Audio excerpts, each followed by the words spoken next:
building context is all anyone is doing. In traditional ML, we spend a lot of time constructing features.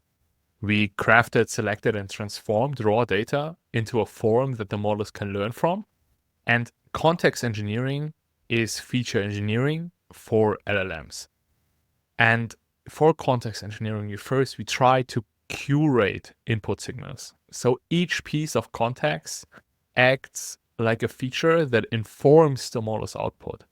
And we want to remove noise like HTML tags or unnecessary punctuation. And we also want to eliminate distractions. So we want to trim unnecessary details to prevent the model from getting sidetracked. So basically, we optimize for a high signal to noise ratio. And we want clear focused inputs so we can get better outputs. The second part is we try to give it a structure. So raw data often is messy and unstructured. We normalize it and code categorical variables. We create interaction terms. And for LLMs, we have to transform raw text into structured formats. So we use bullet points, tables, or typelines to break down complex information and present it in a way so the LLM can digest it best. So we are creating structured and meaningful representations of the information. And there are two things I like to think about. First, how would I present this information to a colleague, to a buddy of mine, so he can make a good decision? And depending on the type of information, this is very different. I think like a good example for is like an Airbnb case I've seen once. Like, how could you represent the different information? If I want to showcase like a single apartment, I do it more like a card where I can see a picture, a title, and some key attributes. When I want to allow the user to basically decide between multiple different selected homes, I might make it more like a table where I can quickly scan for selected attributes and compare them across 5 to 10 different apartments. The goal of the user really determines how you should present the information. And also, the task you give the LLM should really determine how you present the information. And you really want to create these meaningful representation. And another question I like to ask myself is, in which context is the answer on the internet? So basically, I give the LLM a bunch of information and I ask it to answer something or to do a task. And what I like to ask myself is like, how does the context look on the internet before the answer is given? And I try to reconstruct that. And the third part of context engineering is refinement. So basically, the feature sets in ML evolve over time through iteration and testing. Likewise, context engineering is an ongoing process. You want to refine your context based on performance feedback to improve the accuracy or the task completion rate, whatever you're going for, of the LLM. So you want to test and tweak a lot, try out different stuff, different prompts, different models. And you want to evaluate how changes in context affect the model output. And you want to use these insights basically to continuously improve the quality of the engineered context. And what, in my opinion, is really important in that you want to make it easy and fast to make a change, test it, evaluate it, and then put it into production. So the CI/CD part in LLMs, I think, is something that's really overlooked at the moment. And the last, balance breadth and precision. So in traditional ML, there was always a trade-off between including too many features, so risking overfitting and noise, and too few, so you likely miss critical information. With LLMs, the context window is really precious. Every token counts. Too much context can sidetrack the model, just as too many features can lead to overfitting in ML. And you need enough information to basically ground the model, but not so much that it becomes overwhelmed by irrelevant details. And the quality of the engineered features in the end often sets the ceiling for ML model performance. And I think the quality of the context sets the ceiling of LLM model performance. If your context is very noisy and contains information that you usually don't see in this, you are likely getting worse outputs as if you clean it up. And we want to transform raw data in really concise, high fidelity context that don't contain any distractions. So you can get the reliable and actionable insights you actually want. And today we are talking to Robert Caulk. And Robert is the CEO of Emergent Methods. And Emergent Methods is a research lab researching context engineering for LLMs. And they have built AskNews, which is the largest knowledge graph in production. And Rob and I talk a lot about context engineering, but also knowledge graphs and how they can be used in tandem with LLMs and vector search. And we really want to go into how you can get the best results from your LLMs. Let's do it.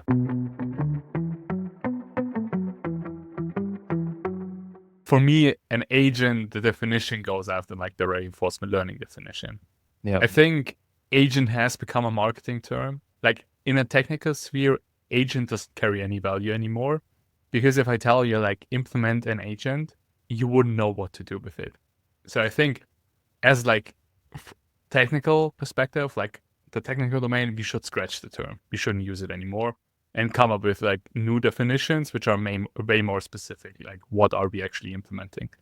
Marketing perspective, I think when you're interacting with non-technical people, I think it's always good to have such terms because it abstracts away a lot. They think they know what you're talking about. Everything has something in mind. It won't be what you're actually implementing anyhow, but this is like all the time when you're implementing stuff. Yeah. No, I'm on board. I agree. But yeah, going back to the RL, I think my definition comes from RL as well, where it's doing a lot of decision making, right? The point of the agent is that it's operating in an environment, learning the policy, and that policy is some functional description of whatever you're trying to achieve. But it's complex, it's hyperdimensional, it's difficult to map. And that's why you need the agent self-exploring in some ways. But yeah, I agree. The abstraction, especially for interacting with clients, it's really important to have these words that just communicate to them that you know what's going on. Because the point is they're coming to you for expertise. They need to hear the buzzwords. It's an unfortunate reality of interacting with clients. At least that's my experience. Yeah, I think it already brings us a little bit in the direction of like context engineering. What is your experience in having agents like something like FreqAI or the LangChain agents actually self-construct their context? Are they able to pull from different data sources you have internally and actually pick the right ones with the right queries? Yeah, it's what level of abstraction should you target when you're developing agents and you're developing some system for building context. I think at the end of the day, building context is all anyone is doing if they're feeding LLMs, because you're trying to extract some insight. You want to leverage the reasoning, the ability of that LLM to actually synthesize and summarize and make recommendations and leverage training knowledge on top of whatever you're building. But what you're building is the context, and that stems from the context engineering. And the ability to build it is hard, for sure. My experience, answering your question directly, my experience is that this is extremely difficult because if you give it too much freedom, it's really hard to quality control. And it's really hard to, especially if you're chaining multiple agents together. This guy fetches something which makes decisions about what this guy fetches, and then that guy constructs context. Controlling these things becomes very difficult. And in the world where you need strict quality controls and your context requires some adherence to accuracy and relevance, they can go off the rails very quickly. And so for me, usually I try to keep it as simple as possible. And a lot of times that means it's really very basic this function has one responsibility. It generates this exact structure of information. And then that structure allows me to then go find other pieces of information. I have full control over it. Instead of all of this autonomy, it's a lot more of just functions with a little bit of reasoning. One example, maybe it's better to operate in the example world. Generating a question tree is really good for good retrieval. You want to really maximize your retrieval from a database. The first thing you can do is take a user query and then say, hey, what question tree should I build in order to really flesh out the response? And building a question tree is really a function, but you do need some LLM to just get that tree. But it's not really an agent because it's not super self-directed. It has one goal, and that is to build a question tree. And then you can take the questions and then search on those. So to me, I try to stick to that level of simplicity because it makes things a lot more maintainable, sustainable. It's just easier for other engineers to work with in the future when you need other engineers to come in and maintain it and think about it. But maybe there are other companies that are operating on a much higher abstraction level and all of this self-autonomy.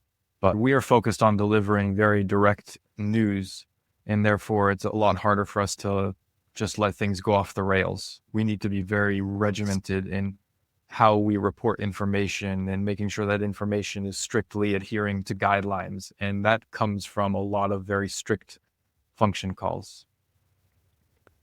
Yeah. When I have to give SQL, I really, for example, to construct views, because you can actually control what they query and how. You can give clear schemas as opposed to feeding like 10 different tables, hey, and do whatever choice you want. You already mentioned like the context quality part.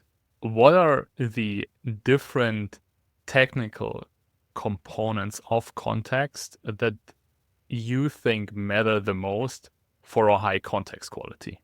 Yeah, that's a great question. In my opinion, it's about strong metadata and painting a high fidelity contextual picture.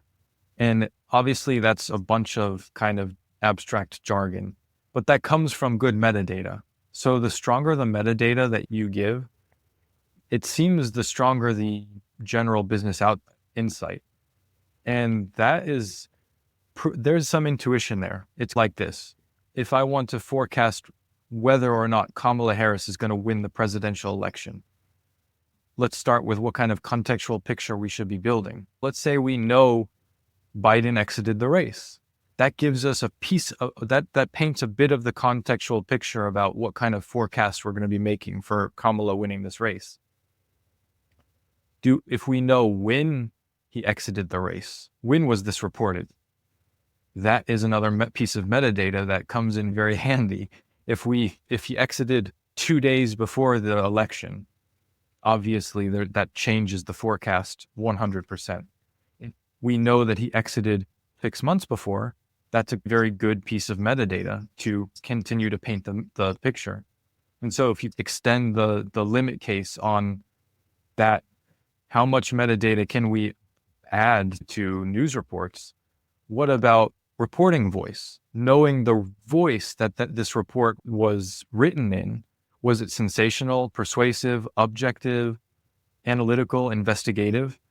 That gives you a contextual data point of how to take this information into account. Let's say we got 10 persuasive articles about how Russia is the greatest country in the world and it's going to win, and it's very persuasive about why Ukraine should be a part of Russia. That is context, and it is useful, but knowing that it's sensational, knowing that it's persuasive, knowing that it's coming out of Russia lets the LLM reason on top of that. And then if you start painting the rest of the picture. Okay, how does the rest of the world thinking about this Russian invasion? Obviously, Ukraine is on the opposing side, and knowing what comes out of Ukraine is equally important, and what kind of reporting voice they're using is equally important. You can obviously continue out into all of the countries and continents, and then all of a sudden you've painted this very high fidelity picture of what's going on, and you can you can then leverage the reasoning of that LLM to forecast, what's the highest probability scenario of Russia backing out of Ukraine right now? Russia thinks that it owns Ukraine and it should be a part of it. That tells me that they're not going to back out. Ukraine thinks this. But then you have other countries that are making speculations from the outside about, hey, it looks like there are North Korean troops that are being needed. That's an indication that there's weakness here. But then there's like a demand for oil. All of these little context data points and the metadata associated with them ends up giving you a really high quality, high probabilistic next token forecast. That's at least how we see it when we talk about leveraging LLMs for forecasts. Do you ever think about how to best represent the context based on the query? For example, if it's more something I have to compare and contrast. So I asked the LLM to compare in different Airbnbs, for example. So I probably have a location, I have a description, I have some metrics like square footage, price. So I'm probably best off representing it as a table, I would assume. When I have like events like you just talked about, like the presidential race, it's probably a timeline. Do you have a set of different representations? You basically feed in all the different metadata dynamically, basically like a template? That's a good question. For our forecasting endpoint, indeed, we make a timeline. So you're ahead of me. Because timeline is a really nice, succinct way to indicate the evolution of information. We make sure that the timeline is in chronological order, right? That's a very small detail, but it plays a big role, especially when you're talking about LLMs that are not great with numbers and you're giving it a bunch of dates. But if you're giving it dates and you're saying, hey, this is the start of the timeline, this is the end of the timeline, you're just helping nudge it in the right direction. Yeah, it depends on the endpoint. It depends on what type of workflow we're trying to give to you. A lot of our fundamental endpoints at AskNews are geared at letting you make a lot of those decisions. We're just giving you the real basic Legos and making sure they're strong, good Legos produced at the Lego factory instead of those like weak, fake knockoff Legos that you might get from one of our competitors. Just kidding. But it's true that the stronger that base Lego, then you can go decide how to format it. All of the winners from the Metaculus forecasting tournament, they're deciding how to use our Legos on their own. They may be making their own timelines. They may be deciding only to take subsets of the Legos. When you were mentioning that, you brought up, I had an interesting thought. If I were trying to be a very generalized task research endpoint, having an agent actually decide the format or configuration, that's nice. That's like a very dynamic approach to context engineering, where you outsource that abstraction to another LLM to say, hey, here's the query, here's the data that we've researched associated with the query. Now you decide the best type of context configuration and format of all of this information that will get me the best answer. That's a pretty interesting idea. And how do you actually measure the context quality you have? Do you have some internal metrics you're going after or some KPIs? Yeah, we have this one benchmark. It's called Context is King. And that benchmark is geared at exactly this, evaluating the quality of that context, but it's not that good, if I'm being honest. And I think that the evaluation industry has a lot of maturation to that it will see within the next decade. Part of the problem is it's very difficult to just decide what is quality context and what isn't. A lot of the direction of quality for us comes from research and trial and error and building strong foundation in order to get to good context. But for sure, there's tons of ways to do it. With Ragas, you have retrieval accuracy, which is one side of context engineering. Did you retrieve the right stuff? That's a start. And then you have the accuracy, the correctness is the information inside of that context that you need to get to your final answer. Did the answer come out correctly, essentially? Was it able to actually find the proper information? So those are ways to do it, but it's definitely a flawed, very subjective approach. We try our best to make sure the benchmark is an even playing field, but it's not easy. It's a really hard, really challenging. What do you think makes context optimized for LLMs? First of all, I think that conciseness is key. So eliminating a lot of noise. So trying to find the signal before you get to that final call. There's always some final call somewhere. No matter how many additional calls you use to build your context, at the end of the day, you want to get to some final insight, making sure that there's not a ton of noise in that final call. So that means eliminating basic stuff like eliminating tags, even avoiding HTML and raw text altogether, building a concise synthetic picture of that information and being very repeatable in an expected way. It allows you to get really good outputs. A lot of this, the problem here is when you're dealing with dirty HTML and inconsistently formatted information and trying to get them all together, the LLM can spit something out that's coherent. And that is a bit of a pothole, in my opinion, because look like it's made some good insight because, whoa, I dumped a bunch of dirty data in and I got something coherent out. But if you start to look closely, your hallucination rate is going to be much higher. Your accuracy is going to be much lower because some of the noise that you fed in is contributing to that the probability of the next token. That is objectively true. So the cleaner you can make that, the cleaner and more concise the input can be, the better off it's going to be in the end. Not to mention it's going to be cheaper, right? Like your final call is always your most expensive LLM. It's your most high-powered LLM. You're paying a lot per token. Why are you shouldn't waste that very valuable window with HTML tags and ellipses and all of this. The final point I'll make is at the end of the day, these LLMs are just pattern recognition machines, right? There's a probabilistic generation of a token. That's amazing and it can do a lot of things. But if you can build a pattern before your output, a pattern that's clean and recognizable, you're going to catch on to a lot more intuition of that machine than if you just throw a bunch of noise and each token is getting a little bit pulled in different directions just because of all of this random noise. Like the one example I'll give you is HTML is loaded with descriptions ending with ellipses.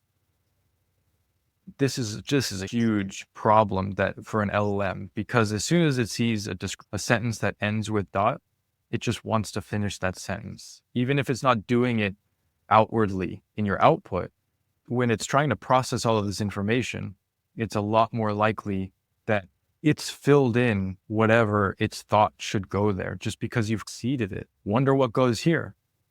That's a very dangerous situation when you're dealing with geopolitical forecasts, right? You need to be very clear about what is not. Hey, this is the first half of a sentence. Good luck. That's not a good way to go with. So I think those are some of the methods we find work really well. And that's what we do for people. That is the service. We say, hey, this is what is here. This is what is not. Instead of, here's a bunch of noise. Good luck. That's the biggest differentiation between how we engineer context and how maybe other services are hoping you'll engineer on top of them. Yeah. One question I always like to ask when I start with that is like, how does the document look like that would contain the answer to the question I'm asking? And I think that's always an interesting mind experiment to go through. Okay, what type of lingo do they use? How is it formatted? And then you can likely already arrive in a direction of how you should construct the context so you can elicit the right responses. Yeah, that's a great point. And you can even make calls, right? You could have an agent or just another LLM call, and its only job is to speculate. Because what you're doing is you're speculating, which is getting you closer to maybe where you want to be. And that's a little like high DE. I don't know if you've heard of high DE, but this is Explain shortly. Sure. IDE is a method of exploration into a database, especially a vector database, where you take a user query and you try to match it closer to the structure of the document that was embedded. And you maybe even guess at the answer beforehand to get closer to where it was embedded. So if you have a bunch of 3-paragraph embeddings for your vectors about news, let's take it as an example, and then a user query comes in and it says, hey, tell me about Trump and AI. You could embed that 6 words or whatever and into the same space as your 3 paragraphs, but you're not going to be as close. But if you take a guess at what the answer document should look like and then embed that, you're going to get really close to all of the Trump AI documents. Even though this is totally fake and it's completely useless, it's very good for getting closer to your retrieval document, because you'll just it's essentially a glorified term expansion in when you think about the search industry. Yeah. So for anyone who is curious and wants to look it up, HYDE stands for hypothetical document embedding. I think what comes to mind for me is like what most people forget in like the whole obsession of like chunk size 200 to 400 tokens is, what do I actually want to feed into my LLM? And like, where is the answer? If the answer is likely contained in one chunk, or like in one document, but in a longer document, I probably shouldn't have smaller chunk sizes. I should just embed the whole document and feed it into a longer LLM, a long context one, and not rip that stuff apart. If it's across documents, I'm probably good with chunking. Actually, on that point, I think those decisions, what you're talking about there, are really where I think a lot of money is made in this industry, right? Because you're talking about how to optimize retrieval for your specific use case. Like another approach that I think is really fun and useful is maybe you do want to chunk and you want to say, okay, I'm going to chunk down to paragraph size, but I'm going to store with metadata in Quadrant or whatever database you're using, Pinecone, Weaviate. I'm going to store with metadata the abutting 3, 4, 6 paragraphs. So when I do my retrieval, the embedding is very accurate, because if you wanted to embed maybe 3 pages, all of a sudden you're losing a lot of data.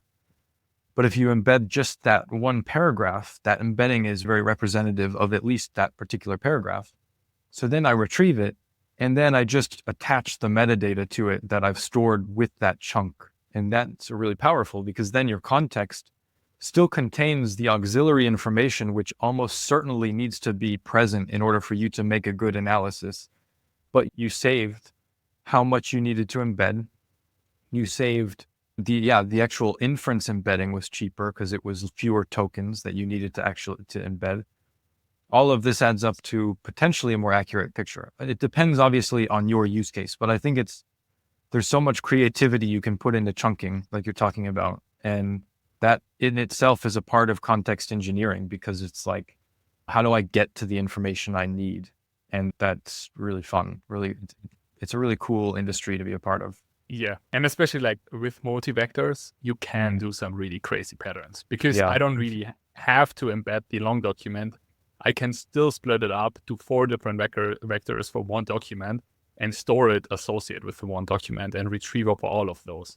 Where do you actually think, when should people start considering to add knowledge graphs to their search? I think it depends a lot on how disparate the relationships are between your pieces of information. If you're living in a purely semantic world, it makes no sense to start integrating a knowledge graph. But if you're living in a world where, this piece of clothing is actually, this dress is actually very closely related to this hat because they match. And that match is an abstract understanding that that's your ontology that you need to apply. Then it makes a lot of sense to build a graph, or might not even need to build a graph. You can use metadata to really start linking things. That's, I think, the more difficult decision to make, because I think most applications do have these disparate connections that need to be established. But the question is more when you think about integrating a true knowledge database, a graph database, is how complex and sophisticated do your queries need to be on these types of relationships? If they don't need to be that large or that sophisticated, you may be able to get away with just using metadata in a Postgres, right? Or in a vector database. So to me, that's where the question really sits. I think most applications need those connections. It's just more about at what point do you need the graph database? And honestly, I think it's pretty rare, unfortunately, for the graph database providers. And also, I think like when you can avoid it, you should. Because when you start to have a separate database for your knowledge graph as well, you're already dealing with a distributed system, which is something you should avoid at all costs if you can. I don't know. I'm curious what you think. So does that mean you're against the whole single responsibility principle of development, or? I believe the whole industry has over-indexed on distributed systems because it is the de facto standard for most things nowadays. But I think machines have gotten so powerful that you can do so much stuff on single machines, and you can also be creative in how you use it, that you often don't need the single responsibility paradigm. And it's like single responsibility. I have one database which handles all my queries. I would say that's also a little bit of single responsibility. Yeah, it would be nice. A lot of problem comes into place. I don't know. For us, we use a lot of UUIDs, which would violate what you're talking about, where we do have multiple databases, S3 holding a lot of information, and we're tracking UUIDs or RIDs, the IDs that you can actually back out if you just find them somewhere in the world. I don't, at least if you're storing a lot of information, I'm struggling to see how you could store it all in a database. And then you do have to start distributing stuff. I see a lot of people doing even more storage than us, terabytes of storage that they need indexed all and available in a database. And that millions and millions of vectors, hundreds of millions of vectors, that's a lot to store in one location. But I'm not sure. It's tough. I'm watching it closely to see how it evolves. We are a bit closer to the micro deployment world or microservice world where everything has its place. Everything is individually deployable. And that allows us to build what we call the largest news knowledge graph on the planet. But maybe for most applications, that's completely unnecessary. Yeah. I think when you go distributed, you should have a clear reason for it. And I think a lot of people don't. And I think a lot of people start with complexity instead of starting with a simple system and then evolving it over time. When I need the performance, I need the extra reliability of a distributed systems. And I think it's often because a lot of the tutorials, a lot of the resources out there are from big tech or from people who worked at big tech. But their needs are very different from what most organizations need. That question, I think, is what makes or breaks startups.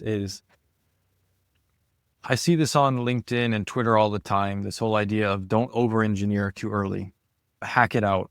Get something out and see if it works, and you'll re-engineer it again once you have a full crew. You'll probably break it down and start from scratch.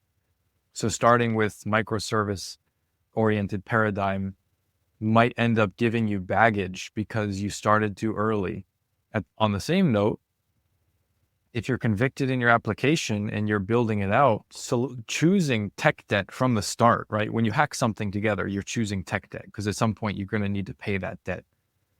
That could slow you down at a very pivotal moment in the development of your startup where it's like, oh, we just blew up. We're ready for our 10,000 users per hour to serve them.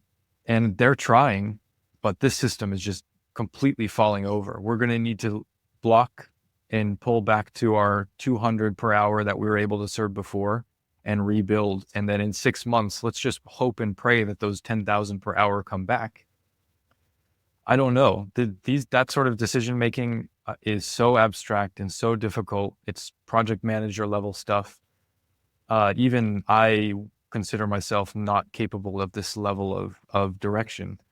I usually move more towards, let's engineer it right. Let's build the test. Let's think about the future. Let's think about scale. And that has paid off for us, but we definitely don't move as quickly. We're as if we had just straight up hacked everything together in a big mono repo and just said, click play and just hope for the best. But I don't know. I think there's a lot to learn in the industry. I think as a startup, you have to pick your places where you want to over-engineer. What is the thing that makes you special? And I think in that you can over-engineer, but in the rest you shouldn't. It's true. And also, like, where do you have experience with? What is the tech stack you have built with before? This is likely also the tech stack you should continue building with. Because when you're building a startup, you don't want to learn at the same time, like how Kafka, for example, works, while you're building your entire system where you should focus on the business problem you're solving. So you should pick and choose your battles. And I think also there are so many really good managed services out there at the moment, which you should probably pick as a startup. Because when you hit the scale, it will cost you, but you can still serve it. That's true. Yeah, choosing the managed service route, that's also something we struggle with. We love self-hosting. And whenever we do choose to take a managed service, it took a lot of bending over backwards fighting our instincts to say, listen, this is not something we should be worried about right now. Let's stop spending 10 hours of engineering per month dealing with this and move to the managed service. This is one reason I think AI is not taking over anytime soon. Some of these decisions that we're talking about here are so abstract and so broad and wide and require so much context beyond what can be found on the internet that the whole idea of the AI CEO, to me, it's a complete moonshot and it's not going to happen for a long time. I'm curious if you agree or not, but this conversation is evidence of it, I think. Yeah, it's for me, like around tech stack decisions, there are so many tools out there that I wouldn't trust an AI to do it. Because I think based on whatever I'm building, where I'm building it and what for it, and also what do I have in my team in terms of skill set, it all steers me into certain directions. And I think all AI, all LLMs have certain biases, which in my opinion are being trained in. Like Gemini probably will favor Google Cloud. It's smart. OpenAI will favor Azure. I think you will encounter more and more biases when it comes to that. They will recommend their own stuff. And when you're building a startup, yes, it is the easy path of just using it, whether it's when you're building anything in tech. It's the easy path, but whether it's the right one, I wouldn't say so. Yeah. Yeah, I agree. Where are the places where you actually went with managed services? I'm really curious. Like Quadrant is one. You already talked about that before. We self-host Quadrant because it is big and we have our own cluster. And so that means that we do a lot of hosting, but we also have a cloud cluster. So we use DigitalOcean managed Kubernetes, which is really convenient. And they have a great S3 that we use. We have a couple databases. GitLab is a good one. Dealing with runners and stuff, we've done it for a long time. And we even still do run GitLab runners. But at some point, you might as well just outsource that sort of stuff. So yeah, I think those are some of the key spots. I'm trying to think of some others here. We still use a lot of, we do a lot of both. We self-host LLMs. So we self-host Llama, we self-host Phi3. But at the same time, we're also outsourcing services to Anthropic and OpenAI and even Fireworks to help offload extra bandwidth in certain cases to get higher quality in other cases. So those are some of the services that we'll link into. And because we already touched upon it, I'm really curious about the knowledge graph to Quadrant, the architecture behind it. Like, how are these two components connected and integrated? And especially when I'm thinking through like a query of a user, like how does it flow through them? Where actually does the knowledge graph begin and where does it hand over to the vector database or vice versa?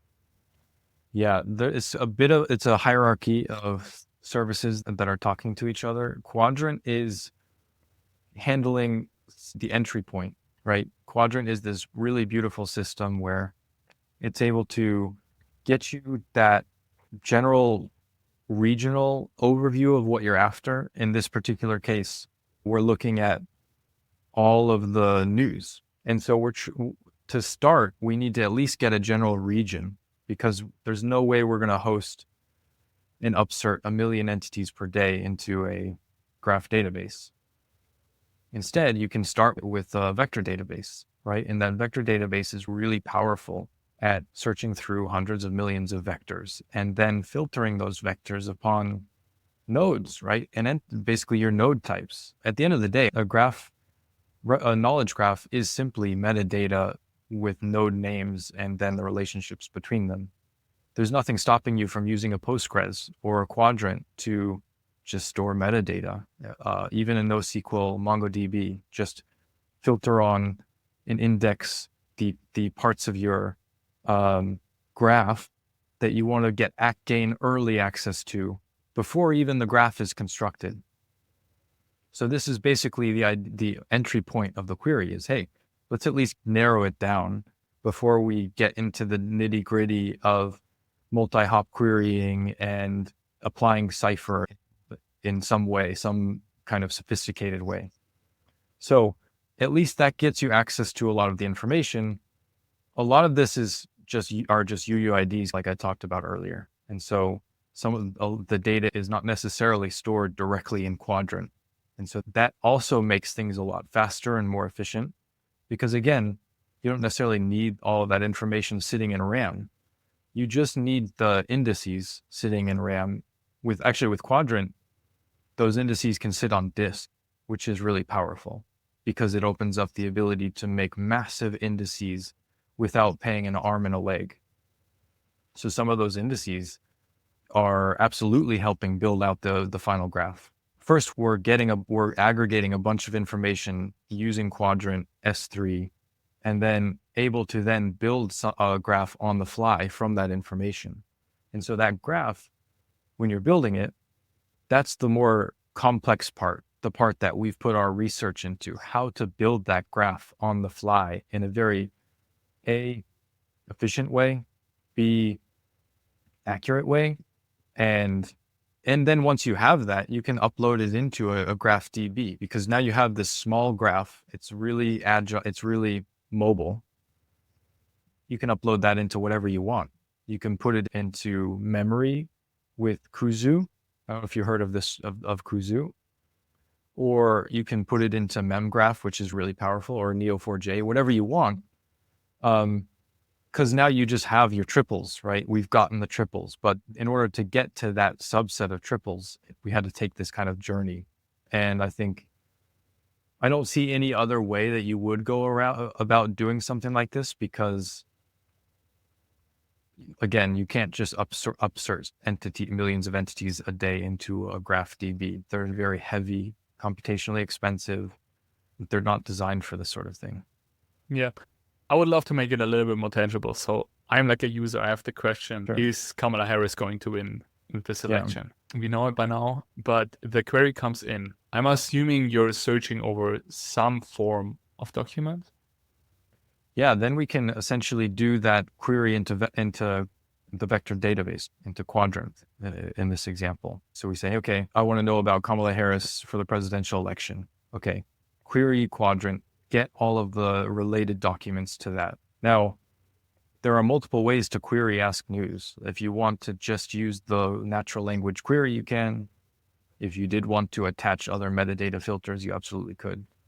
And in that case, let's say I wanted only Kamala, anything about the Kamala in the presidential race that mentions Putin. Let's go with that, right? Because that would be your start of building a graph about Putin and Kamala. Because let's say you want to get all relationships between Putin and anything Kamala related.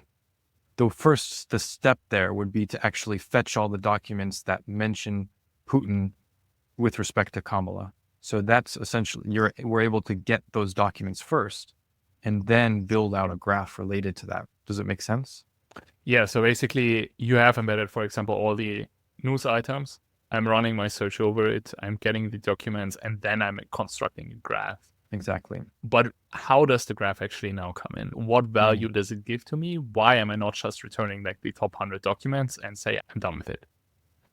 Depends on your context engineering and what you're after, or it depends on if you even need a graph. The graph can come in handy in certain circumstances. Again, because let's say I got 1,000 articles in this region, and now I do want to start doing complex Cypher queries. Okay, now I have my triples, I create my my on-the-fly DB, and now I can actually query it with Cypher and do, okay, I want all relationships, all of these types of relationships within 2 hops of entity X. That's a sophisticated Cypher query that you cannot do with a traditional Postgres or Quadrant or something. So if you need to make that type of query for your extraction of information, then you would need that. But you don't need to. If you don't want a graph, we don't need to build you a graph, right?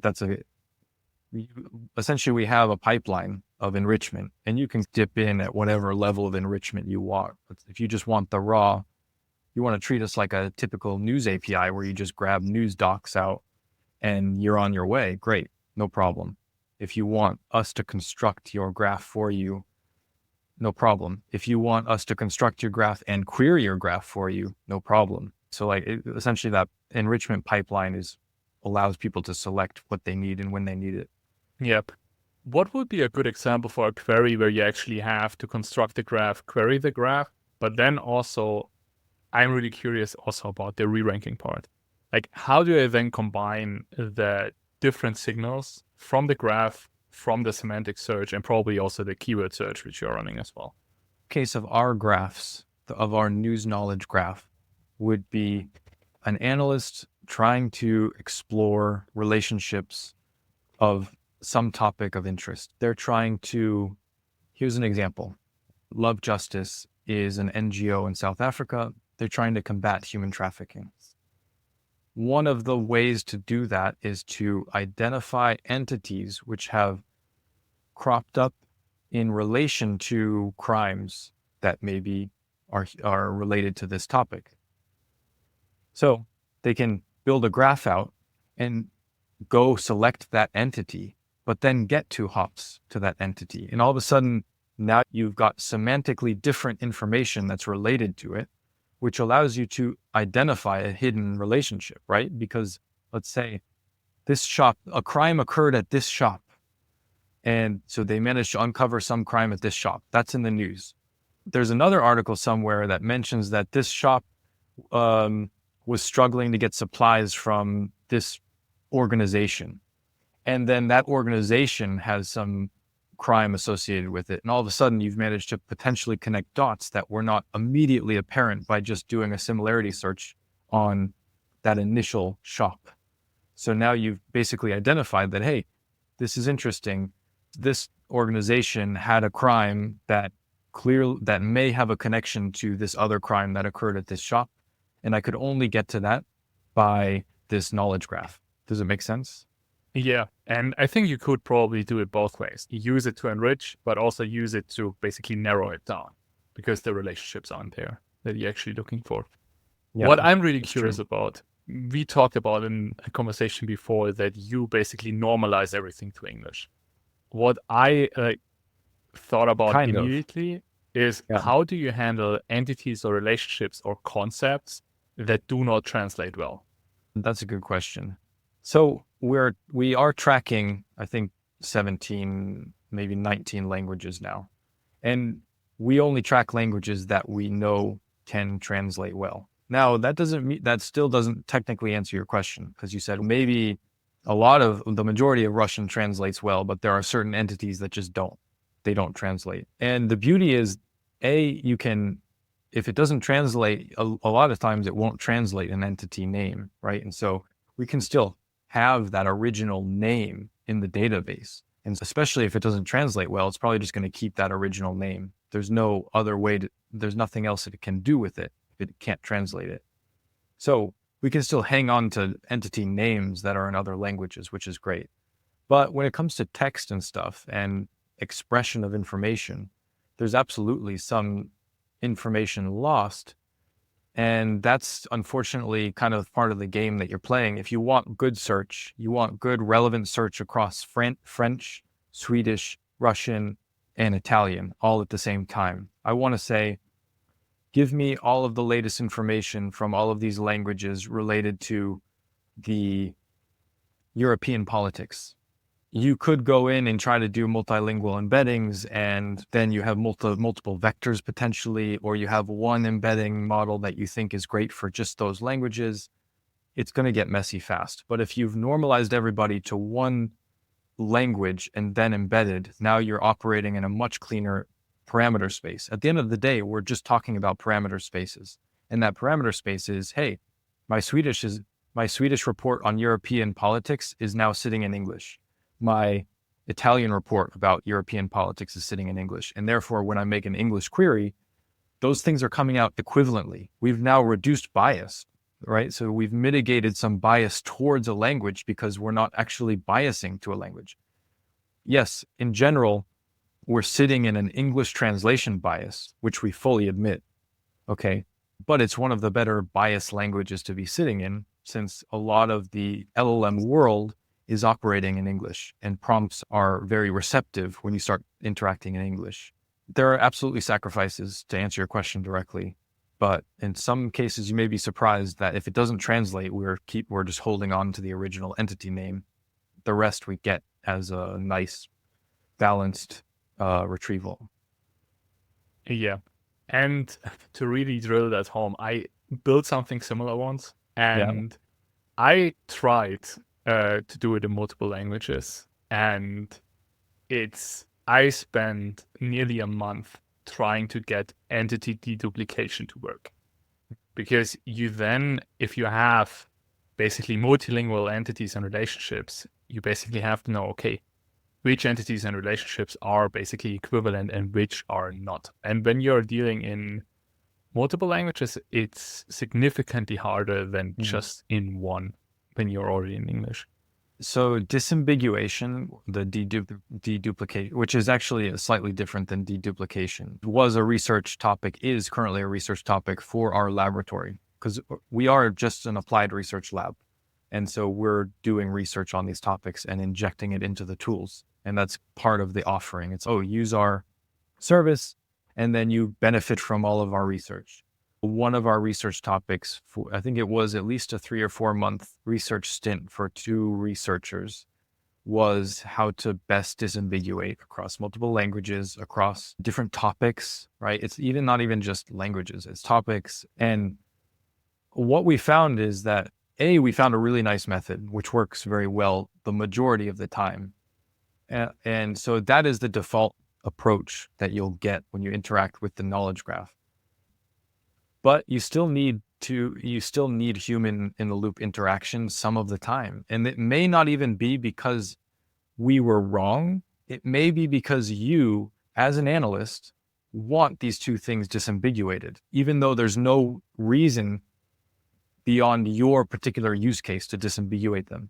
So we need to give you, as the user, the ability to then correct the disambiguation or constrain the disambiguation. So that's part of the tool, is like me as an analyst, when you use our NewsPunker dashboard, we'll build your graph for you right there. You're visually looking at it. And okay, for my particular use case, I've got Trump here and Elon Musk, and they're separate nodes. But actually, for my use case, I want them to be the same node, because I just want all relationships that touch either Trump or Elon Musk in this case And so I'll just disambiguate them as the same thing, right? So that would be a perfect, or your particular use case. But our system would still disambiguate automatically President Donald Trump, former President Donald Trump. All of that will turn into one node already based on our research, because that's about the extent of where we can drive that disambiguation. But if you then want to pair Melania with it, or you want to create Trump family node or whatever out of all of them, then we make that functionality available to you, because that's just what analysts asked for, right? When we were building it, a lot of the tool is just because analysts needed some functionality. Yeah. And a lot of that comes also into play with entity recognition. And what I'm really curious about is, how do you handle new domains? So just as an example, I haven't handled any legal publications yet. So I'm suddenly integrating legal news into your knowledge graph. The entities that it extracts and also the meaning of the entities is likely wrong, or is different from what you've already seen. So how do you handle that? Yeah, I love this question. So first of all, there's like a tiered response to this, and we've solved it. That's why I like the question so much.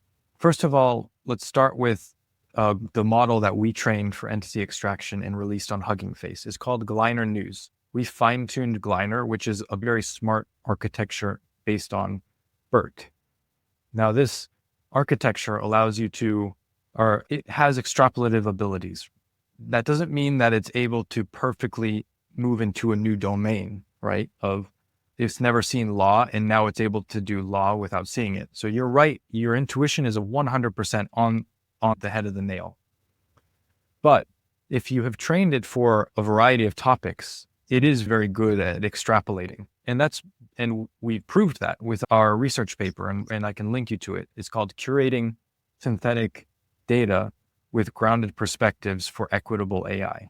And the whole point is, how do you train an entity extraction model to be good at extracting across a variety of topics, a variety of countries, a variety of entity names, right? Law, sports, Kenyan organizations, Chilean business names, and Brazilian political names. The only way to really prepare your model for new incoming entities is to make sure that it has seen as a good representative sample of the world. So in this research that we did, which was probably more like 6 months of research, it was, how do you engineer that underlying data set to be representative of the types of topics that you expect to encounter when you're actually deploying this entity extraction model? And so essentially, we have very good diversification techniques across topic and continent and country and even PageRank, and trying to really dive deep into the diversification. Again, fill out the parameter space that we're planning to operate in. And that works really well, especially if you use the proper disconnect between your train, eval, and validation data sets. If you don't have leakage, your eval and validation are actually going to give you some insight into how this thing is going to perform on entities it's never seen. Part of what we split on between these data sets is time, because that's where you'll see new entities arrive. And luckily, since we've engineered the context well in the past, we can split on time wherever we want. And that enables very powerful training and very strong conviction that this model is going to be able to adapt to new domains. Now, the second part of the answer beyond that is that we retrain it on new information. So every 6 months, we're retraining just to make sure that the latest entities in the news are in the training data, because that makes it even better at entities it's seen before. And it makes it more prepared for more similar entities that might be entering and new topics which are becoming more and more important. For example, when we trained the initial Gliner, we certainly did topic diversification, but there's no doubt that there's a large percentage of data related to Ukrainian war, Israel, Gaza, right? These are topics that were present, and that means we're going to be good at extracting any entities in related to those topics. But as new topics, new, hopefully not wars break out, but new general trends and new ideas and subjects become more prominent, we adapt. So that's the second layer of it. We retrain and redeploy. And so now when you're using our system, you don't have to worry about any of that. You get all the latest entity extraction. You can rely on the quality of what we've built because we're using our own models. The final point I'll make is this model was top 10 downloaded model in 2024. So I think we eclipsed like 8.5 million downloads. And that's not because people care about diversity. It's because it works, right? That's it. Like the way we approached the training of this model means that it actually works very well. And there's a lot of need for entity extraction. And news happens to be a really diverse representation of information. We've got science about bio, science about mathematics, right? People report on all topics. And so you have a good base vocabulary there.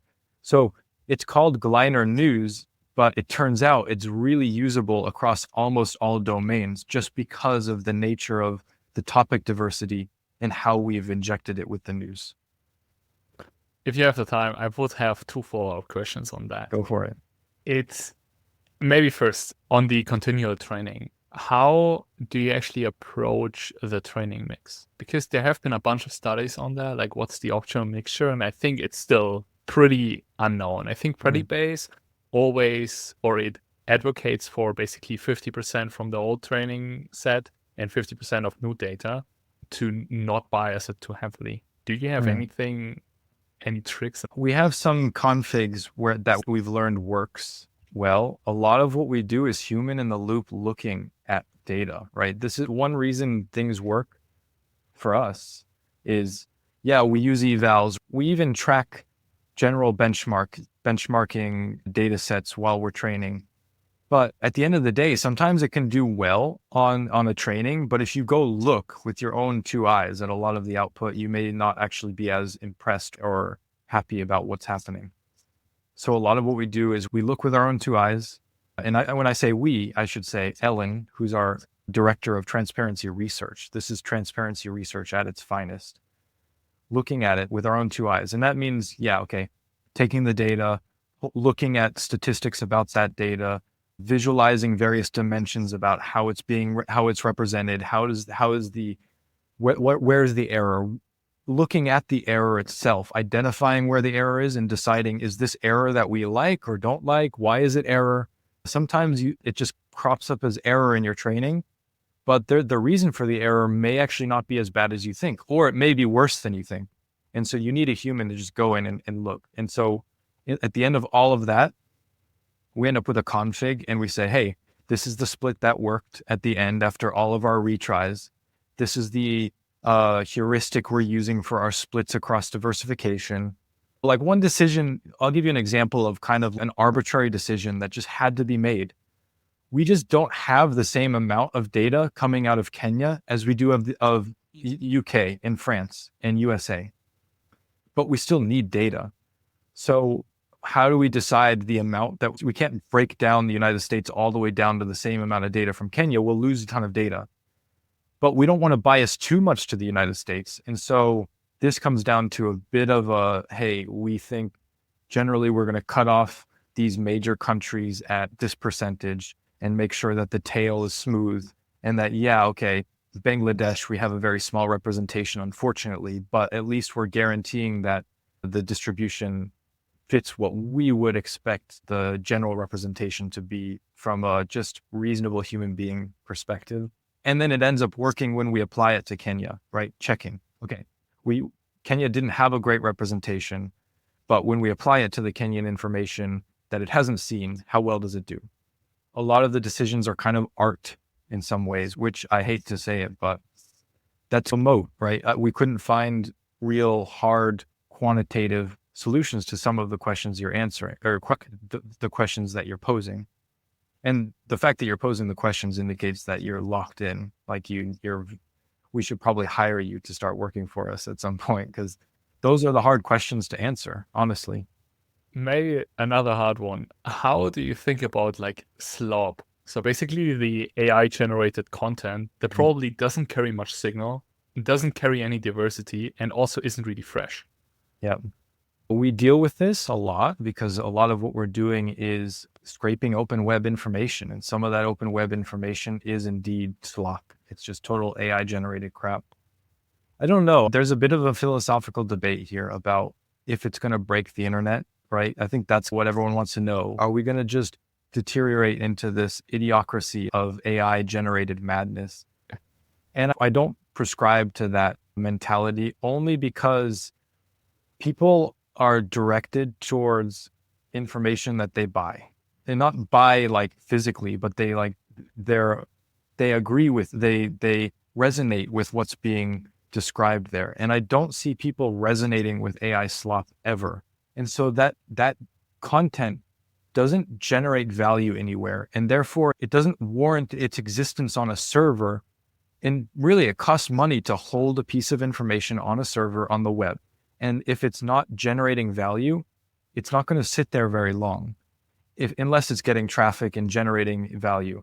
So I think a lot of that slop is just always working its way out of the system, unless someone really wants to waste money hosting a ton of slop.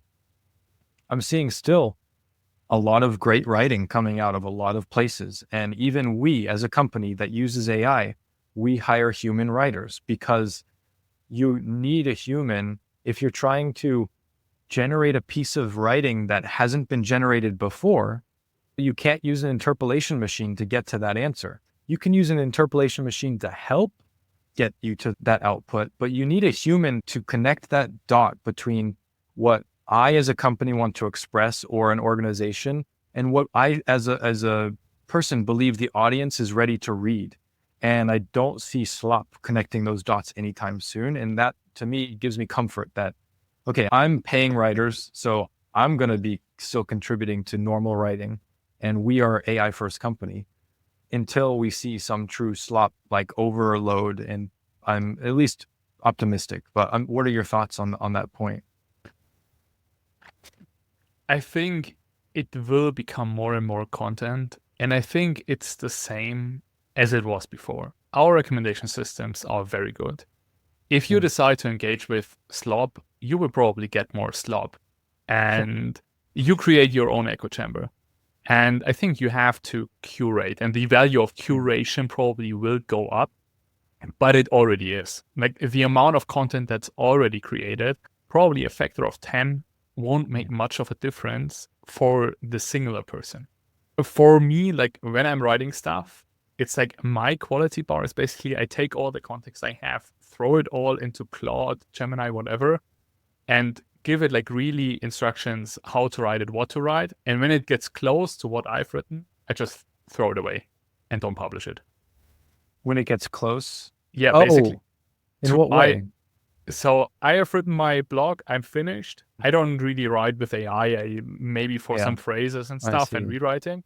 And there, I feed all the input into the LLM. And when it gets close to my writing, I just throw it away because I assume it's nothing new.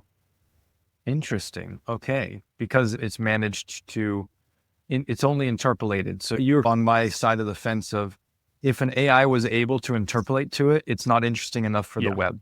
Interesting. Okay. I like that. I like this. I'm going to share that anecdote because I think that's a really good test. And I had not thought about using that as a test. It's an interesting quality bar, I think. That's cool. Interesting. Nice. So what would you say? What do you think is missing from the AI and data space? What would make your life way easier if it would exist? As a consumer, myself? Consumer, developer, business person. I'm still not seeing, maybe I'm not seeing it, but the interaction with the repositories is still not at the level that I think I would like or need in order to expedite my process beyond Copilot. Like Copilot is great. It gets the job done for a lot of things. It expedites the workflow.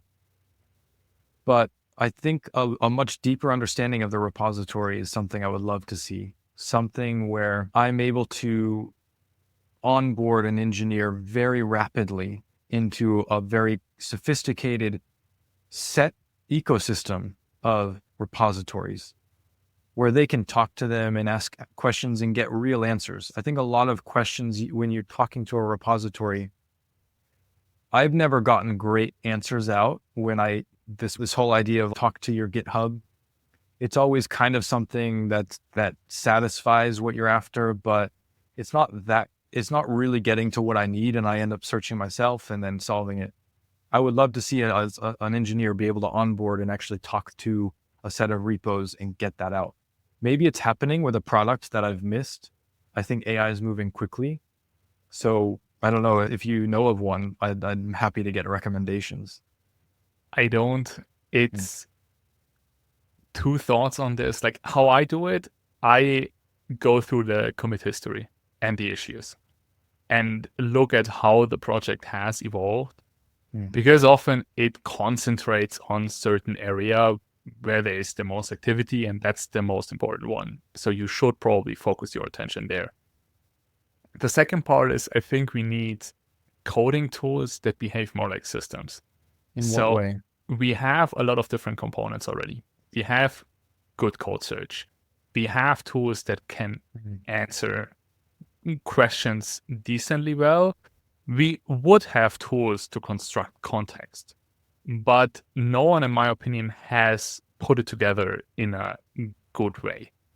And I think you have to construct it as a system, because I think this also evolves into like how agent would probably use it.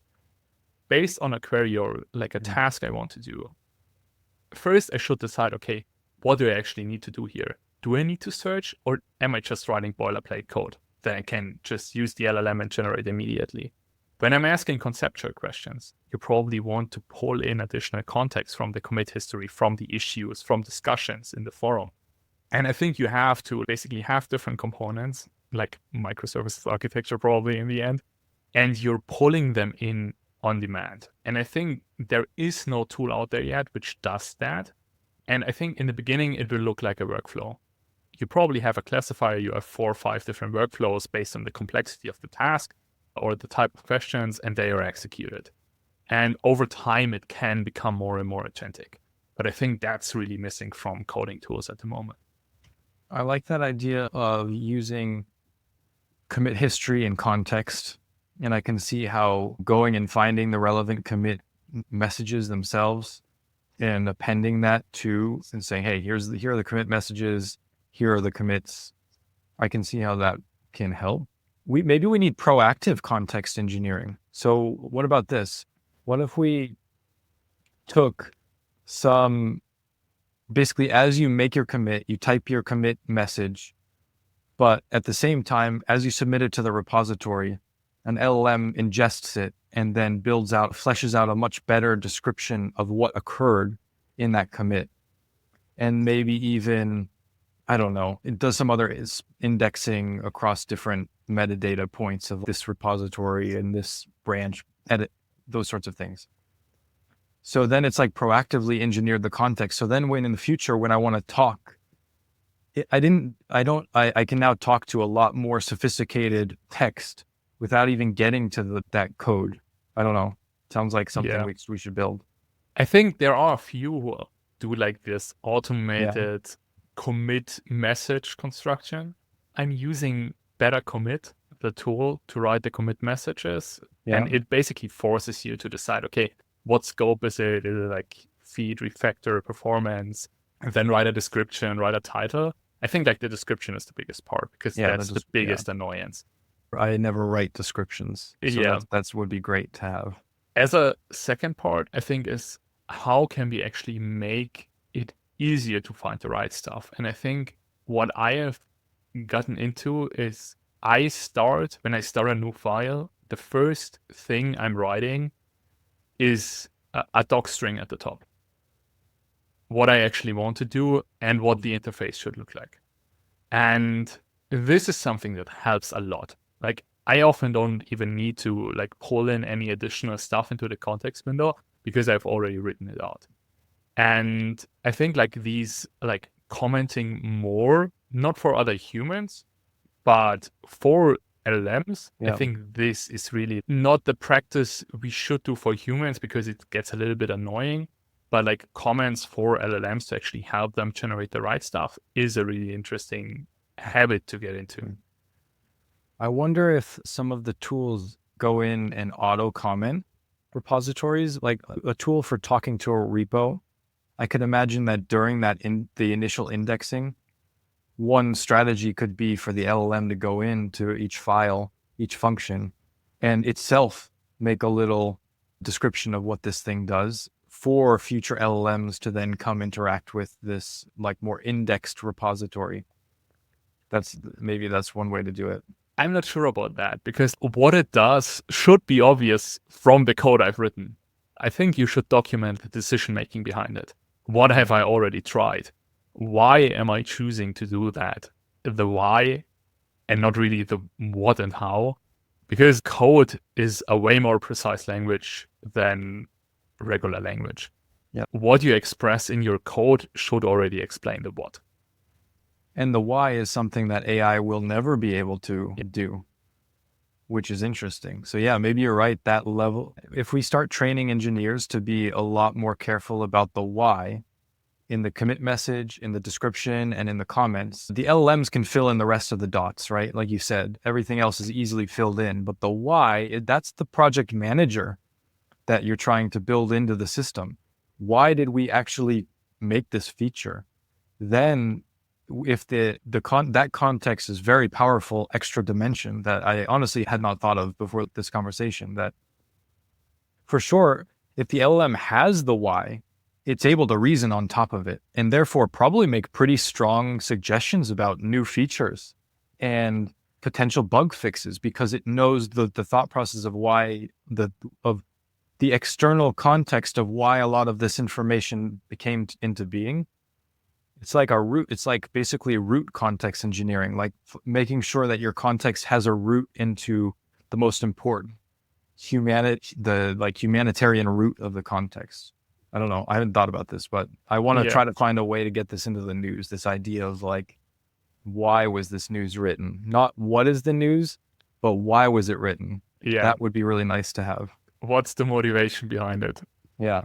That honestly will open up a lot. And in some ways, we can build those sorts of tools, and there are organizations that focus on where money comes from, money talks, but those data points are hard to come by. So context engineering is hard. Let's put it that way. Maybe on that vein, what's next for you guys? What are you building on that you can already tease on? Right. We're about to release publicly alerts, where you just naturally describe what you want to track. And then you say, hey, alert me if a protest breaks out in Paris and send me a Slack message and a Discord message and fire me off an email. And then in the background, we start tracking the news to see if a protest broke out in Paris. And then as soon as it does, Slack messages and emails go out. We call it natural language alerts, and we're really excited about it. So that's the big teaser. Yeah. It's at the moment a little bit of a pet project of mine is basically an event stream where I have a vector search running on top of and like vector search, rule-based classifiers and stuff like that.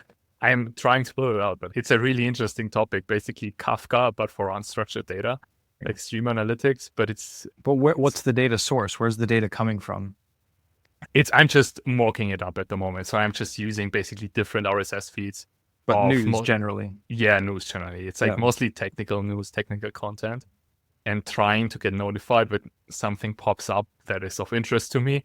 And I think it could be used in a lot of different areas and ways. But the technical aspect behind it is really challenging because Stream Analytic operates mostly with really simple queries, which can be expressed in pretty basic SQL. And it's like doing it on unstructured data, and especially unstructured data that is very large, like news items, blog posts, is a little bit more of a hurdle. I should let you hook into the system to see if it helps. But yeah, no, that's a big aspect is like, how do you get to the content? Basically cost. How do you reduce the cost of tracking the news with an LLM? That's more or less what it all boils down to. Because you could feed everything into an LLM and just keep asking it the question, has this occurred? Has this occurred? But if you do the right context engineering with the right retrieval and you've processed the information properly, then it starts to become a lot cheaper. And that kind of goes back to that processing pipeline. And so I'm happy to geek out in a future session about how to do event tracking. Yeah, I would love to once I get it working completely. Nice. And if people want to follow you, check out what you guys are building, or use it, or follow your research, where can they do that? Yeah, so the company is Emergent Methods, and we have a website, emergentmethods.ai. That's where our research is located. The data source is called AskNews. The context engineering as a service, that's asknews.app. So, head over there. We have our own editorial. We have an editor in-house. So we believe that the content that we produce is the least biased in the world, and it's a nice global news tracking. Check that out. But we're also on LinkedIn, where you can go to Ask News on LinkedIn and Twitter and stuff like that. But thanks for having me. I appreciate the chat, and the questions were a lot more sophisticated than I expected. So I appreciate that. So what can we take away if we want to apply that? I think in general, building an LLM project is first about getting the basics right and then iterating until it's good enough. So the first step should always be define your problem, and you should spend a decent amount of time there. What is the problem you're actually trying to solve? And then go into the data, examine and label the data, and manually answer it. So manually go through a few inputs and actually try to derive the correct answer, and not even derive like a solid one, but like a perfect answer. And if you can't do this yourself, get an expert to help you, and try to also understand his thought process. Like, what are the actual steps he's going through? What are the specific items he's looking at? And really make him explain his thinking and note it down. And also try to uncover, okay, what is the additional context he is using when he is creating his answer? Like, what's the context that's not on the page, not in the input, that he has, but you or the model doesn't have?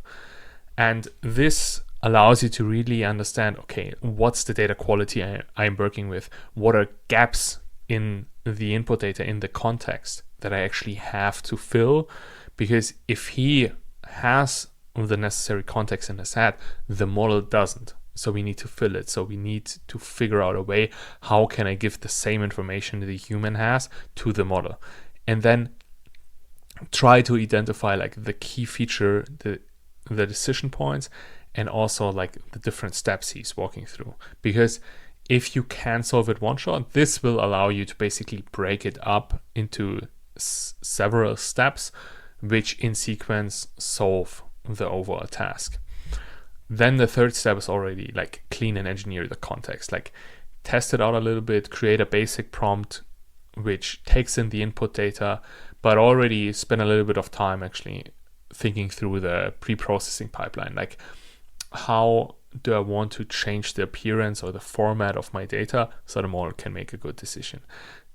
And also try to like strip out some noise and format in a way that makes sense. If you have chronological information, do a timeline.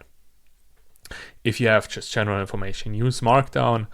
If you want to compare and contrast, use something like tables. And then you can actually move into the actual model selection and fine-tuning phase. And fine-tuning, I don't mean actual fine-tuning the weights, but rather adjusting the prompt so it can generate a good output. So pick an LLM that fits your needs, and often you have additional constraint in here that actually determine a lot. So for example, if you have a really high concurrency, you're likely stuck with OpenAI and can't really use Anthropic. But for things like coding, for example, 3.5 Sonnet is just better. And use your labeled examples to actually test different versions of the model. And what I start with a bigger model. Like nowadays, this would be something like O3 Mini. I test it, and then I would think about, okay, if it is going really well, I actually move down. So I use the same prompt, the same input, and use, for example, 4.0 mini because it's way cheaper. And when I can get the task done with a cheaper model, I will do that. And this will basically already allow you to test, experiment, and fine-tune the prompts. What you will likely encounter is that the model isn't able to solve all your input examples one shot. So you likely will spend some time adjusting the context and the prompts. And here really try the different context engineering techniques we talked about. Construct the context in different ways. Construct tables, construct timelines, construct markdown, add additional instructions. Okay, think step by step and detail the steps that you've got previously from your conversation with experts. And tweak it until you find decent enough results. If it really takes you a long time to get it in one prompt, you likely have to decompose it or add a few shot examples. If you use few shots, I would always be a little bit careful that you have also examples in your test set that are not too similar to your few shots, because then you can actually be a little bit more sure that it can extrapolate to what it will see once you put it into production. And after that, it's basically just iteration and evaluation. So test your model continuously, make tweaks, evaluate it. When it performs better, put it into production. In production, monitor the outputs, flag cases which might be wrong or which might be correct. If you can collect user feedback, try to figure out a way to make it easy so that the user can give feedback, even if it's implicit. So often, for example, for ChatGPT, I think a really good signal is if the user copies out the data. So if you can figure out something like that, I think that's already a pretty big step that you can automatically evaluate, okay, what are really good outputs and what aren't good outputs. Also, like if you have a chat application or if you have anything where it's more like generation based, if he regenerates, like this is already a pretty bad sign, like the output was garbage, and you can already flag that for human review as well. And through that, you basically collect new input-output examples, which you already flagged with like positive and negative, which you can add either to your test set or which you can use to tweak the prompt and see whether you can improve your overall system. And lastly, plan for the deployment. Think about how you will actually serve the model and where, what additional things are necessary. For example, if you're based in the EU, you likely have to set up something like Azure, so you can use the models that are actually hosted in the EU as well to comply with all the regulations we have. And also consider costs, response times, and how to monitor for errors. So like really, if you have to have low cost or you have to have really fast response times, you likely cannot use the biggest models. Or like in the new O3 mini case, you have to configure it to use less reasoning. So you have 3 different levels of reasoning in O3 mini. So you likely want to use the smallest.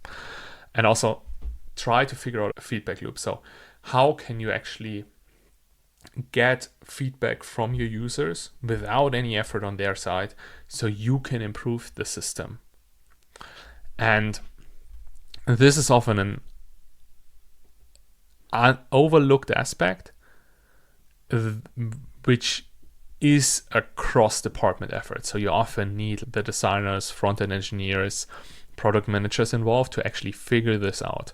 How can you actually set this up? But this will probably be the most important step, because data advantages and feedback loops are probably the biggest advantages you will have in software in the future.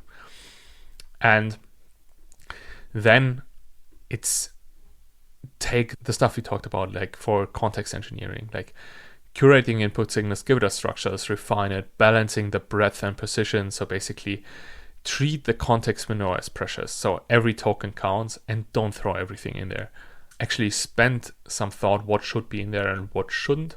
And also don't be afraid to take away. I think like the default knee-jerk reaction most of us have is like when a prompt isn't working, add more instructions, add more stuff. Sometimes also like removing irrelevant instructions or redundant instructions already helps a lot.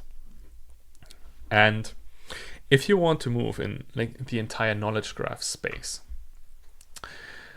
I think a knowledge graph is really complex if you want to get it to work. So if you want to construct a knowledge graph, I would first start with metadata.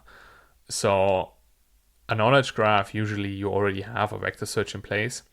So I would first start with metadata and start tagging the different items. For example, I would use an entity extraction to identify the key elements in the text, people, organization, events, concepts, but make it really use case specific, like what's relevant to your specific use case, because then often you don't even need a really good entity extraction model, but you can get away with regex matching. Like if you have a set of entities which are really important, take those and do a regex match on the different texts and actually put it into an additional metadata column called tags. And this you can use for pre or post filtering. And with this, you can avoid the additional complexity of using a knowledge graph in the beginning as you're building out your general capabilities. And after that, you actually can start to think about, okay, what are the different relationships of the different entities? What entities should we add? And this will take a while, and I would always start really small. Make it really specific to one use case, focus on the key relationships, the key entities you face there, add them, create a knowledge graph, and then expand it as you go. I'm not sure the knowledge graph that AskNews has, which is ever expanding and has an infinite size potentially. I don't think for most use cases this is the right way to approach it, because you're likely building something really specific. And so you should actually make the knowledge graph specific for your use case as well. At least that's my opinion. And lastly, I think like the advanced querying, like using graph query languages like Cypher or Gremlin or Turtle, I think in the beginning it's a waste of time to even touch that. Construct your graph, store the relationships in whatever database you are using at the moment.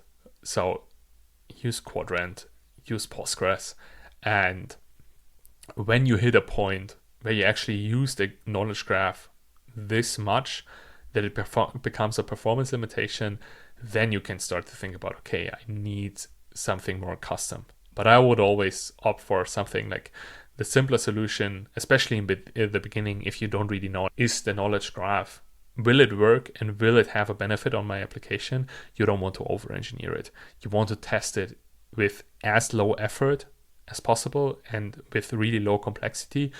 So figure out a way to actually add it to the databases you're at the moment already using, and you can integrate a knowledge graph in like nearly every storage format or data.